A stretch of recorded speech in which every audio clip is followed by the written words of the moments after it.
Okay, we ready? Okay, thank you, everyone. We are going to recall to order the meeting of the Suffern Central School District Board of Education for Tuesday, September 24th, 2024. Thank you all for being here. Sorry we ran a little bit over in our executive session. And at this time, we will do the Pledge of Allegiance. Pledge allegiance to the flag of the United States of America and to the republic for which it stands, one nation, under God, indivisible, with liberty and justice for all. And next we have student report. Hi, Talijah. Yeah, I didn't know I was going so early. I'm sorry. 1 second.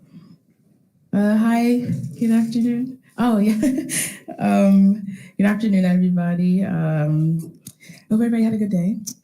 So I have a couple of things that are going on this week or have gone on the last week. So the big thing that's going on at the high school this week, it's Spirit Week this week. Today was just up as a celebrity day. I was Serena Williams, but a couple people didn't get that, but it was still really fun for me. Yeah, Jersey Day was yesterday. We have Suffern Apparel Day coming up on Thursday, and then class colors on Friday. And everybody's super excited for the pep rally. Football game is on Friday as well. We versus Scarsdale at 6 o'clock. And yeah, everybody's so excited. And then obviously the big thing on homecoming on Saturday, everybody's so excited for. Ticket sales were last week, and we extended it to Tuesday because there's some complications with like signing and stuff like that. So people like asked for it to be extended. So we got to sell some more tickets. Yeah, and also on Thursday, along with the theme being Suffern Apparel Day, is extended lunch where kids, it's an extra, I believe, half hour or 20 minutes in lunchtime. So you can do so many activities. I believe there's a bouncy house, there might be ice cream. There's so much to do.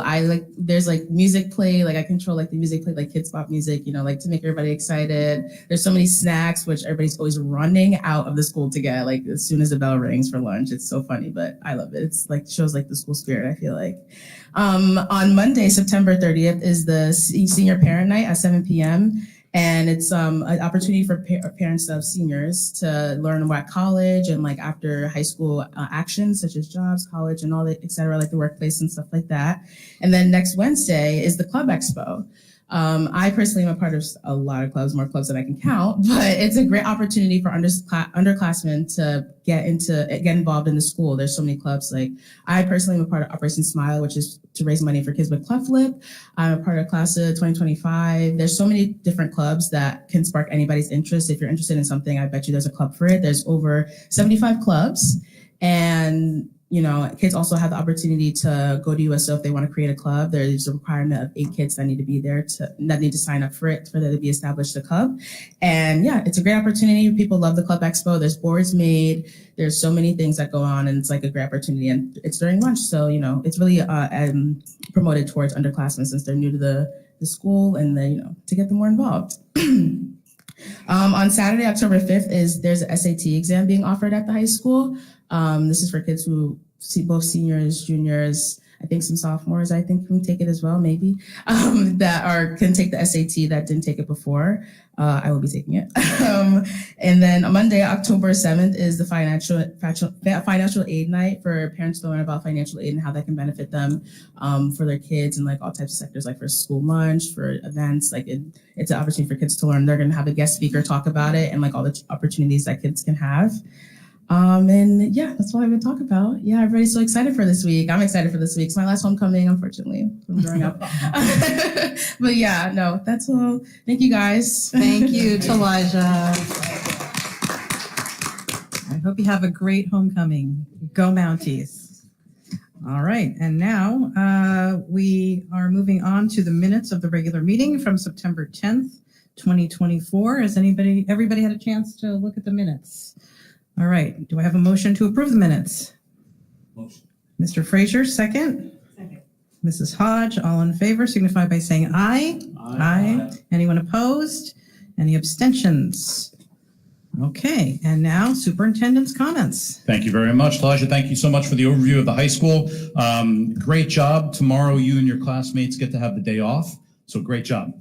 Tomorrow, as a reminder to everyone, we have Superintendent's Conference Day, a full day of professional development going on in the district tomorrow. There's been a lot of energy in the district this past, since our last board meeting. We've had several back to school nights, meet the teacher nights. We have a couple more coming up in the coming weeks as well. Just very positive energy within the schools. Tonight, we had the opportunity as a Board of Education to interact with our new teachers and aides and administrators, other staff members that are new to our district. And it was just great to see the enthusiasm they have and how they've been having a great time these first couple of weeks. I would like to address some of the challenges that we have been facing as a school district with the beginning of the school year. We have had a challenging 3 weeks for a number of our bus routes.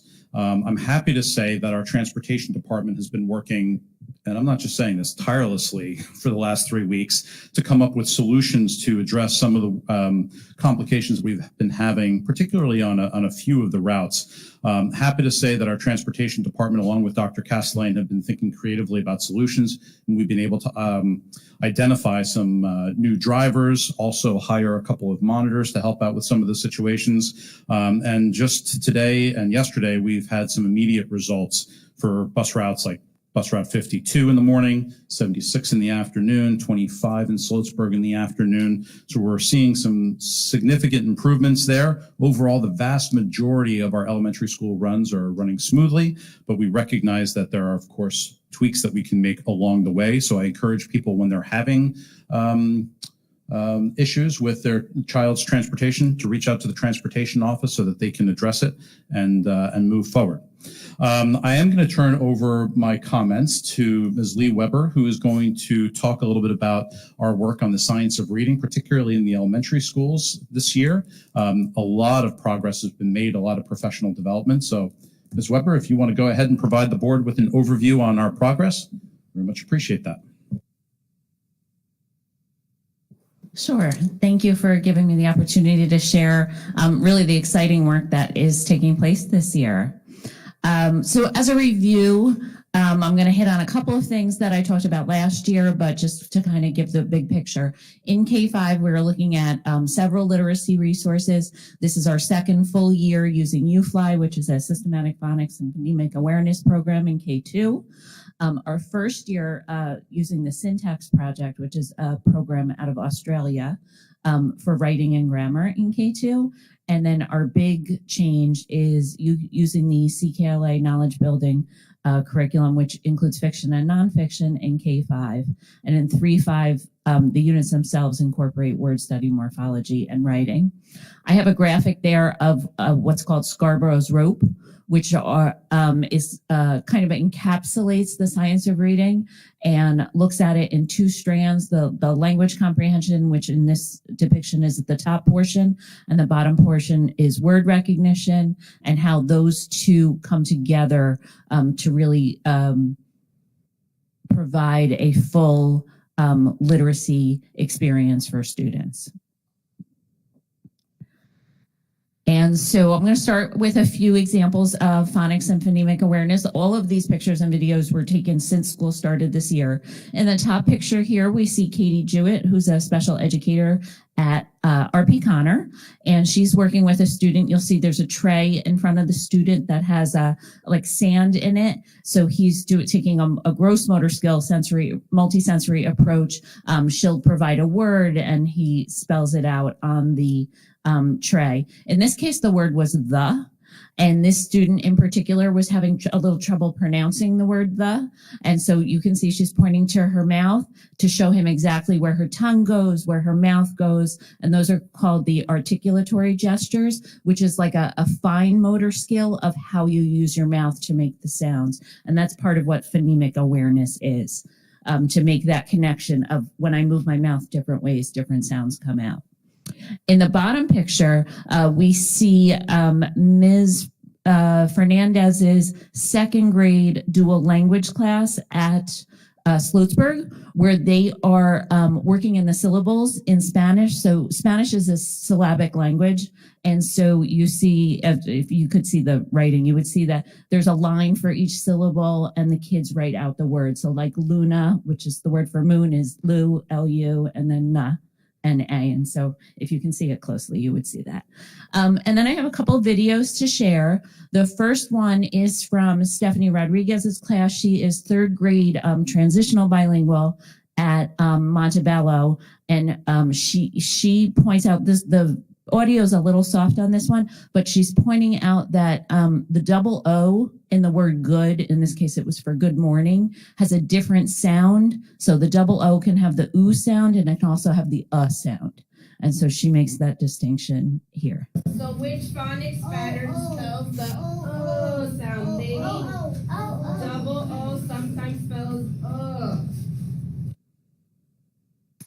And then next we have Margaret Motzinger's class at RP Connor, first grade class at RP Connor, where they're doing one of their drills from UFly. Sad. You do it on your board. Sad. Now listen to the sound. Escuchar los sonidos.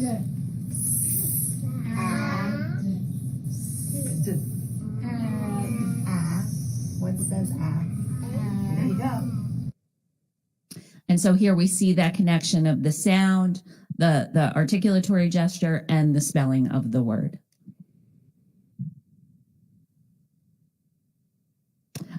Next, some examples from writing, grammar, and vocabulary. On the left here, we have two pictures from Stacy Priest, is a first grade teacher, also at Connor. We have, this is the syntax project piece. So she's talking about a noun is a person, place, or thing. A verb is an action word. Up in the upper right, we have a vocabulary list from fifth grade. And it was at Montebello, and I'm just blanking on the teacher whose class I was in. It was Kelly Oblenis. Kelly? I think it was Kelly's. And it's a vocabulary list from the Unit 1 knowledge building. The video I'm going to share is from Krista Marinelli, who's a kindergarten teacher at RP Connor, and she is working with the kids. In kindergarten, they don't call them verbs yet, so you see that language being used in first grade, but in kindergarten, they talk about doing. So that's your do word. And so we'll see a little snip of Krista here. And the cat or the dog are sitting in the house? Yeah. Is he sitting too? Yeah. So he's eating, but is he also sitting? Yeah. So could we have different do's? Yeah, nice.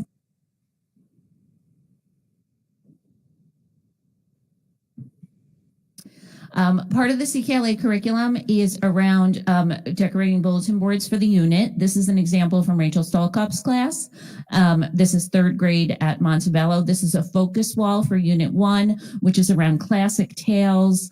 Some of the tales are Mr. Toad they were working on today. I was in another teacher's third grade class, and she talked about the wind in the willows, how much the kids were enjoying that. You can see there's essential questions.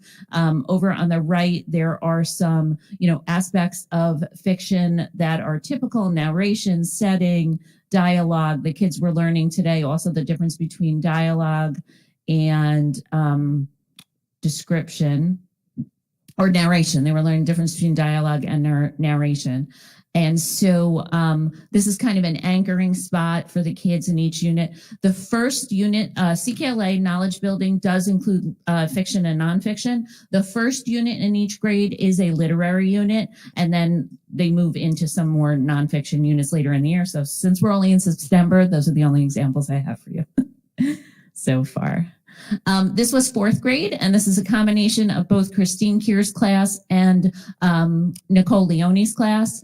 So they were doing a lesson around feelings and emotions in a short excerpt. They were reading the diagnosis, and they were talking about the difference between emotion feelings and physical feelings. So when I was in Mrs. Keir's class, she had the kids in the bottom right. You see they're holding up papers. They had an E on one side for an emotion. They had a P on the other side for physical. physical, and they were showing the difference between the emotion and the physical feeling.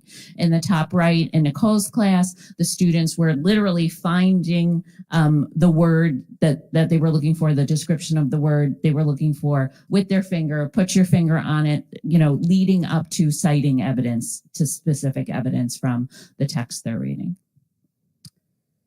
And then we also have a new assessment component.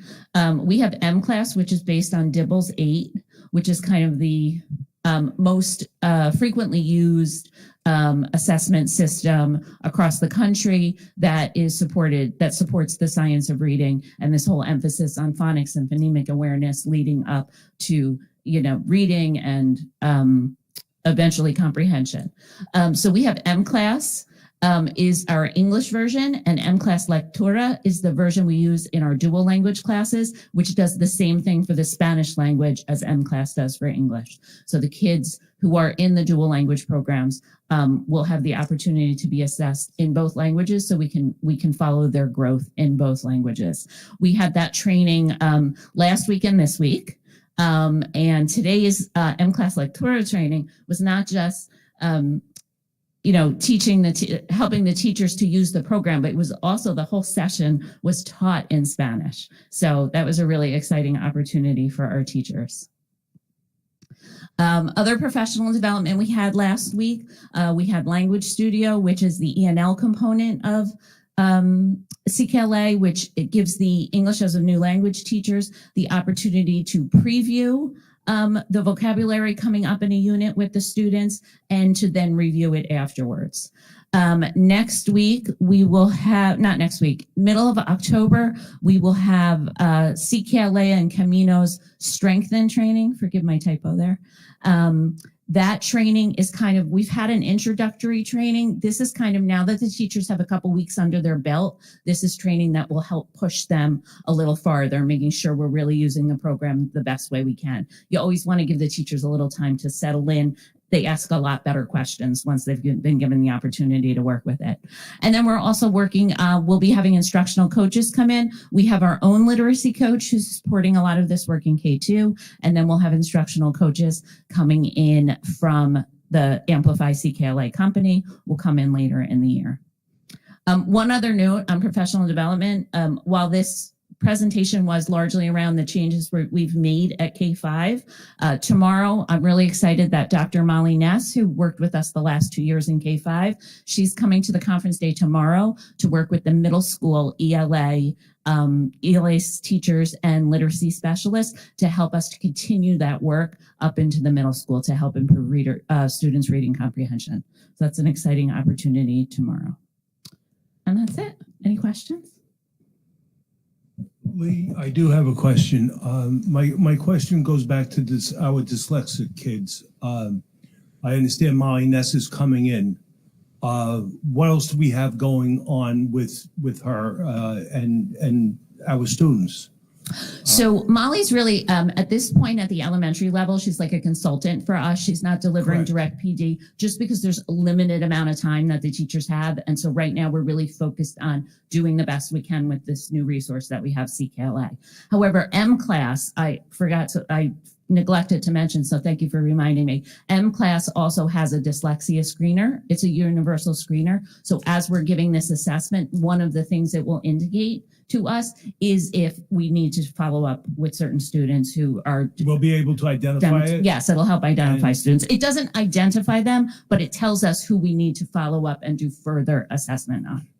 It flags I know we them. did a lot of work with literacy and yes, bringing our teachers around, over the course of last year. Yes. And I just don't want to lose, I don't want to lose any students here. Yes, all of the things that we've been working on are in place. I really highlighted here the things that were new. Okay, great. Thank you. And I just want to thank Lee Weber for the work that you're doing on this. It's been very responsive to not only the needs of our students in Suffern Central, but I just came from the New York Superintendent's Conference, where the commissioner was talking about the science of reading and the mandate that's coming out from Albany that all districts incorporate the science of reading throughout their curriculum. And I'm very proud to say, because of your efforts, that we are a serious step or two ahead of other districts throughout the state, that when this mandate does come, Suffern will already be on it. So a lot of credit to you and all the teachers who are going through all sorts of professional development and some moments of challenge as well, but really doing great work. So thank you so much. Thank you. Any other questions from the board for Mrs. Weber? No, thank you. That was excellent. And I'm really happy to hear that Molly Ness is returning. She was just wonderful when she gave the presentation last year. Yes. Thank you. This concludes my superintendent's report. All right, thank Thank you. you. Okay, well, I'm happy to hear that there's been improvements in transportation and things are overall going well. I know that certain families are still dealing with some challenges, and transportation is very much an individual experience. And when things are not going well for you, they are really not going well. So, but I know that a lot of work has been done, and that a lot of work is going to be done, and that the situation is being monitored and checked on, and they're always looking for ways to improve it and make sure the kids are getting to school on time. Okay, we are going into our first public participation section. This is public participation on action items only. Action items are on our agenda tonight, 2.01 through 2.15, I think. Okay, is anybody here to speak on an action item only? All right, then we will close that part of the meeting. Before I ask for a consent agenda, are there any items that any board member would like to pull?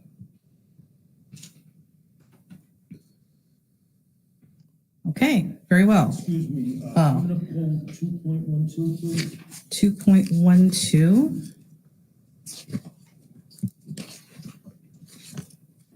2.12 is Town of Sloatsburg, Suffern Central School District lease termination, Sloatsburg Elementary School tennis courts. Correct. Okay, any other items? No.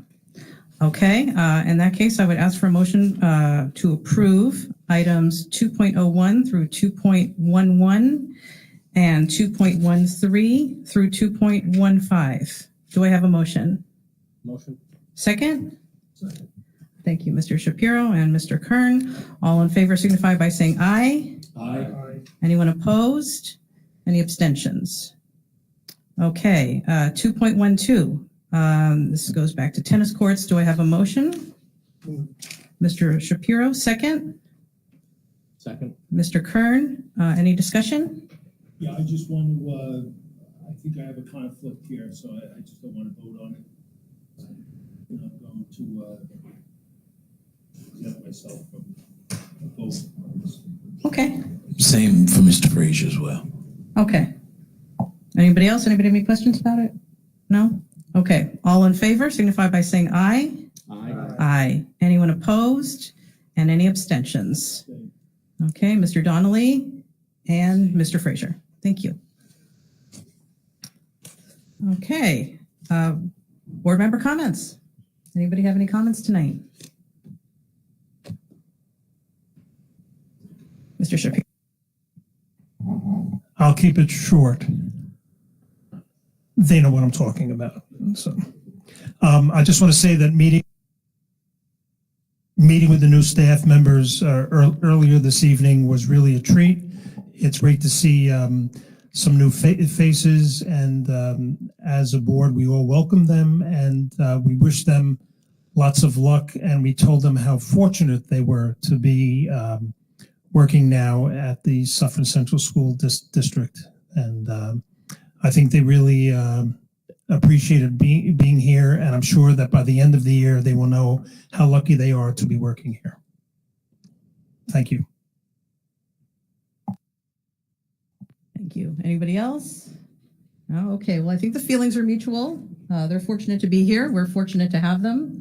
And it's been a nice extended welcome, I guess, starting with their training here, a bus tour through Suffern, and then a really nice reception for them tonight, and we got to know them a little bit better. So welcome to all of our new staff. Okay, public participation. This is our second public participation section. This is on any district-related business. If you would like to speak, please approach the podium over there and give us your name. Please do not speak about anybody in the district personally by name. And please also keep your remarks to 3 minutes. Yes, we have a new procedure tonight, very exciting.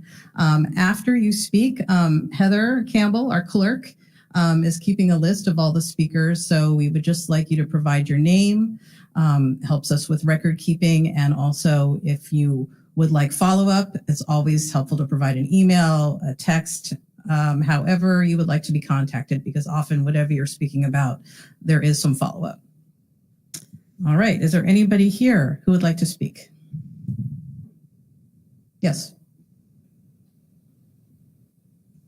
Good evening. Thank you for the opportunity to speak. You want to just push there's a button right there on the mic that will turn red. Thank you. Perfect. Am I good? Okay. Yeah. As a teacher for the past 7 years, I Can I understand. just stop you one second? Could you just give us your name, please? Oh, Liz Sales. Thank you. Sure. As a teacher for the past 7 years, I understand the importance of policy. I also understand the importance of assessing and adjusting policy when we need to. Within policy, I believe that there's also space for leeway when necessary. I know that the buses cannot possibly give every child their own stop, their own house stop. It's impossible.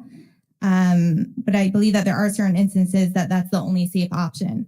We live off of the main road on an extremely steep and windy street. The bus currently stops at the bottom and proceeds to turn up the block and then turn around the circle where we live. My daughter cannot walk herself as there are many points that lack visibility to drivers. I struggle to pick her up on the corner as I'm busy driving my son home every day, as the district does not provide busing for his 4 o'clock dismissal and he's not going to wait until 5. I also have other little children at home. Last week on Friday, the bus arrived 5 minutes earlier than usual. I was on the way home from my son's pickup, as I usually am, to the bottom of the block, when I received a frantic call from my daughter. She was crying so hysterically, it was difficult for me to get the words out of her. She was dropped off at the bottom, alone, and she had to walk up the block herself. On, again, you can drive down my road. It's extremely windy, and it's a huge hill. She was petrified, to say the least. It's a parent's worst nightmare. She was alone. She was scared. Thank God she was safe. To quote her, she said, "A car could have come and not seen me." She's now scared to go back on the bus. She's 6 years old. She's also tiny for her age. I believe that there are policies, but I think our drivers sometimes need to assess those policies and use their own discretion and their own minds and do what's safe for our children. When our drivers can do that and when our district can do that, I think we'll all be in a much safer environment. Thank you. Thank you.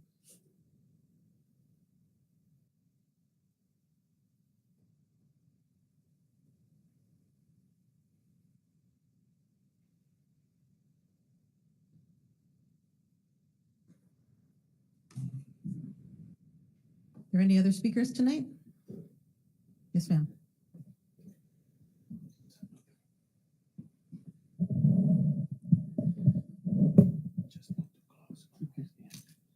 Hi, my name is Miriam Rosenberg. I spoke at the last meeting, very similar situation to Liz. But this morning, there were bears on the road that's, I live on a road that has 3 cul-de-sacs, and the main road coming in had the bears on it. So, I mean, my daughter was sick, but I was on the chat, so I knew that there were bears, and the kids got off the corner, and I think their mother drove them to school.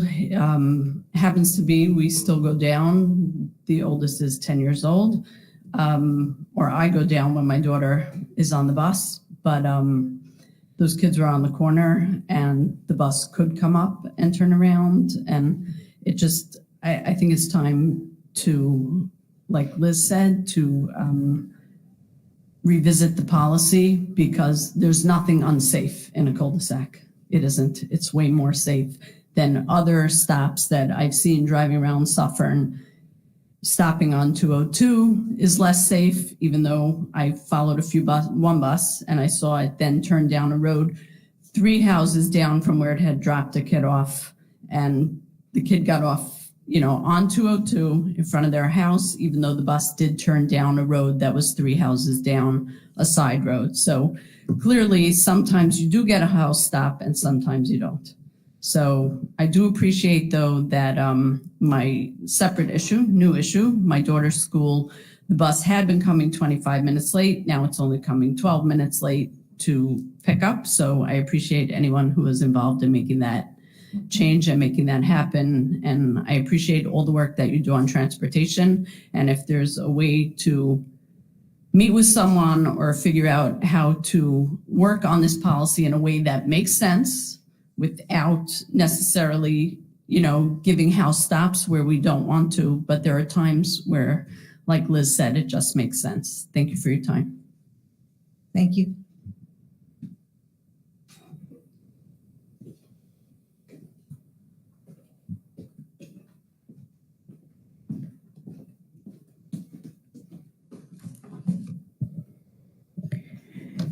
Good evening. My name is Teresa Bitterman-Jaggard. I have a kindergartner in Sloatsburg Elementary. And last board meeting, I spoke about the safety of our children, in particular our K through 2 students on the bus since the restructure has occurred. That meeting was 2 weeks ago tonight, which I'm sure most of you are very well aware of. Last Wednesday, my husband was behind our kindergartner's bus and noticed that the children were standing up, changing seats, and walking in the aisle, all while the bus was moving. Part of this bus route crosses 2 major roads, Route 17 and Sterling Mine Road in Sloatsburg. While I understand that the importance of the bus driver having control of the bus and the students on the bus, we're asking one individual to control a bus with small children, many of whom have never ridden a bus, who don't understand proper bus etiquette, and to have eyes in the back of his head while he's crossing 2 major roadways. That's an impossible feat that we wouldn't wish upon even any of us doing that in a vehicle with our children in it. Once we saw this, I immediately contacted a Board of Ed member who advised that they would reach out to the district administration and get back to me. I then personally called Chestnut Ridge and Hilburn and requested a call back from administration after being told my concern would be relayed to the proper person only. This situation is one of many safety issues going on across the district. Since bringing up my original safety concern 14 days ago and this new issue 6 days ago, I have yet to be contacted by district administration nor followed up with by any member of the board. I, along with numerous other parents, brought up and continue to bring up safety issues that in my opinion warrant an immediate response, reassurance, and collaboration from the board and the administration that these issues are being heard, acted upon, along with follow-ups on the actions that are being taken. I've seen the district administration and board members at numerous events in the past 2 weeks, the Suffern Street Fair, Friday night football games. Yet I'm still waiting to receive a callback or outreach on bus safety, even to say, we hear you, let's work on this together. Many of you sitting before me have or had children or grandchildren in this district. These kids are our most precious cargo, not just a number. They are the most vulnerable lives, the ones that deserve the most protection from all of us. All it takes is one moment for something irreversible to happen. I am the first to say that I don't expect perfection. We're all human.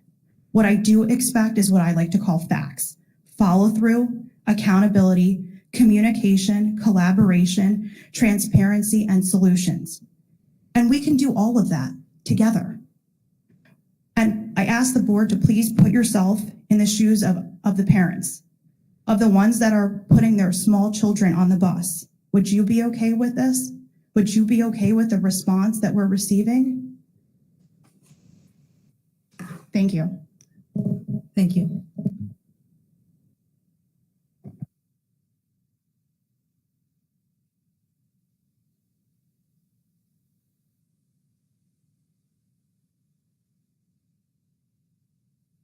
Any other speakers? Okay, thank you. everyone, for your remarks. We will close this portion of the meeting, and we will move on to superintendent's closing comments. Thank you very much. I will comment just briefly on the transportation topic, as we had 3 individuals from the public that came to address their concerns. Certainly safety is our top priority. We have 6,000 students roughly that we transport here in the Suffern Central School District to as many as 116 different schools. Our transportation department diligently works to make sure that our bus routes are safe in compliance with what New York State law requires and exceeds New York State law. We have recently introduced monitors onto some of the buses where we have understood that there were concerns about student behaviors, and admittedly those are on some of the bus routes that have our youngest students on it. It's something that we had shared with the board that we were ready to do when we felt like there was a need to do so. As I mentioned earlier, we have made adjustments to a handful of routes, and we've been working very closely with our non-public partners as well in the community to ensure that our non-public students are getting on the appropriate buses and bus routes are being adjusted. The public, some of you who are speaking here this evening, can expect to see further changes along the way. I'm encouraged to hear some people speak about how timing has improved, and you can expect that to improve in the days and hopefully not too many weeks ahead. Thank you. Thank you very much. All right. Thank you, everyone who was here tonight, and thank you to our speakers. We appreciate you always bringing these concerns to our attention, and even if a board member is not responding to you directly, I do want you to know that Dr. Gunnarsson and I have frequent conversations about transportation, about what's taking place and what is scheduled to take place, and always with an eye towards improvement. Our next meeting will be Tuesday, October 8th, right back here in Hilburn. And at this point, I would ask for a motion to adjourn. Do I have a motion? Mrs. Hodge, second? All in favor? Aye. Aye. Anyone opposed? All right, then we will see everyone back here October 8th.